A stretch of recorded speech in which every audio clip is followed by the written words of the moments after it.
Hey everyone, Cahlen here, and yesterday, I got the urge to just get on my bike and go somewhere really remote. And then it snowed, and I decided that I didn't want to do that. So I did it today, and so I rode my bike about like 15 or 16 miles into places where even four-wheel drive trucks, like my old 4Runner, could get to pretty extreme places. I don't think it could have got to where I am here. So I was able to get here on my bike. Now I would say that there are probably, those like, they're weird. They're like four-wheel go-karts, but they're big and can hold like four people in them. I don't know what they call those.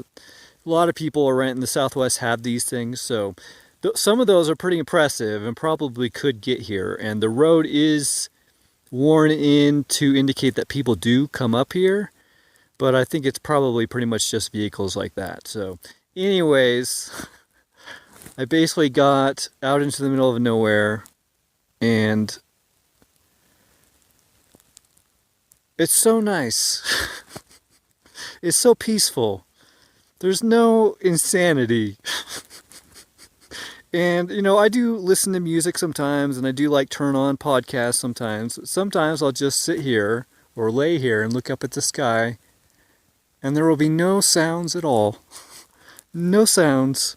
Just a nice blue sky with some clouds. Maybe a plane goes by once or twice an hour. There's birds. I guess there's some sounds. I hear birds. So anyway, it's pretty nice, and I'm sitting in camp right now. I like to get in bed early and just relax, so I have my stick here for whacking coyotes, and my shoes where I keep my glasses and my flashlight, and then on this side I have my backpack and some other stuff, my tarp ready in case it starts raining. I need to throw this over myself. I have this with me, but this will actually be inside my sleeping bag with me when I'm sleeping. I don't really see this as a very effective anti-human device. More of a deterrent. It's more for animals, and I kind of think of it as a noisemaker with, hey, if you don't back off with the noise, well, there's more coming. So that's the way I see this. It's more of just to protect against a cougar or something, or a bear who's getting too aggressive, and mostly just to scare them away. So anyways, I'm going to get out of bed for a minute just to show you the rest of camp, because I put my bike over there a distance away from me, and I'll talk about that. Okay, so there's camp. There's the late evening sun. A view of remote wilderness as far as you can see. No signs of anything human, except for my human thing. So there's my bike over there, right? So camp here, road, bike. So I put my bike over there for two reasons. It is something which is flashy if something with headlights were to drive by. And so it would be spotted, and people would probably stop. Wouldn't you? I'd stop and be like, what the heck is going on with this? So anyways, if a human stops and starts looking at it, I'm not right there, right? And that's good, especially if they have bad intentions. And I'm also going to be aware that they are present because I'm close enough to actually even almost see them if I come around the corner, but also I can stay pretty well hidden if I want to. And there's a lot, even if someone knows, like now you know that I do this, I still could be anywhere. Okay, so it still gives me an advantage. I'm not going to know you're here. And then same for an animal, because I store my food here overnight in the bag. And so if an animal comes up and smells it, it's like, ooh, I want some hot chocolate.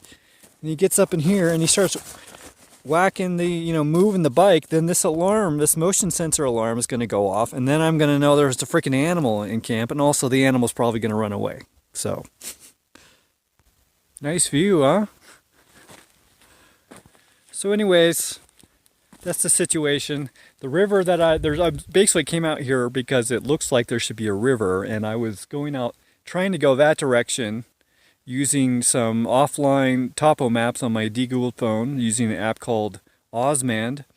And basically it lets me download maps and then I can look at them even if I don't have cell service or while I'm out here, right? So I can basically, even while I'm back home, I can go through the map and try and find places that I think look interesting, kind of mark them on the map for later when I come out there and actually want to go check them out. So anyways, I look like there's probably some kind of big stream up there. And I'm like, well, that looks like a pretty remote place.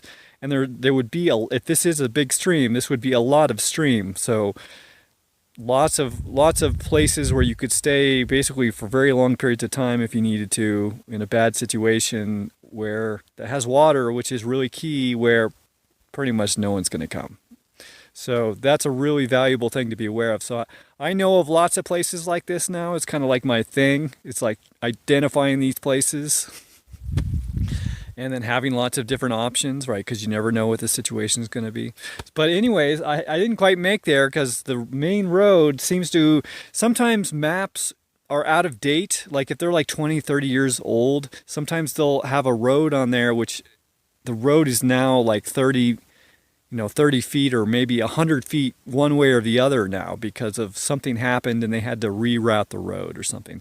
So basically, I'm not sure if I took a reroute and basically I'm on the right road, it's just I'm not on the road on the map, or if there's a road that I missed. So anyways, I decided to just stop here and I'll go back and check tomorrow because I don't want to keep going this way because it doesn't look like it would lead anywhere. So, but anyways, on the way here, I found a stream which was perfectly good. Now, the thing is, around the Southwest, streams often will run in the spring, and that'll be the only time they run. So just because I found a spring doesn't mean, or a creek doesn't mean that it's always going to be like that. So basically, when I mark it on the map as something for me to remember if there's water here, I make sure that I put when I was there, right? What day I was there, so it knows, this was spring, so if I need water and it's fall and I'm kind of close to this area, I need to keep in mind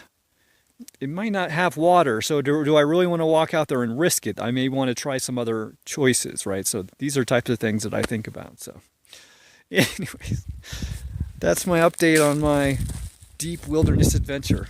Maybe I'll make more. We'll see. Okay, see you guys later.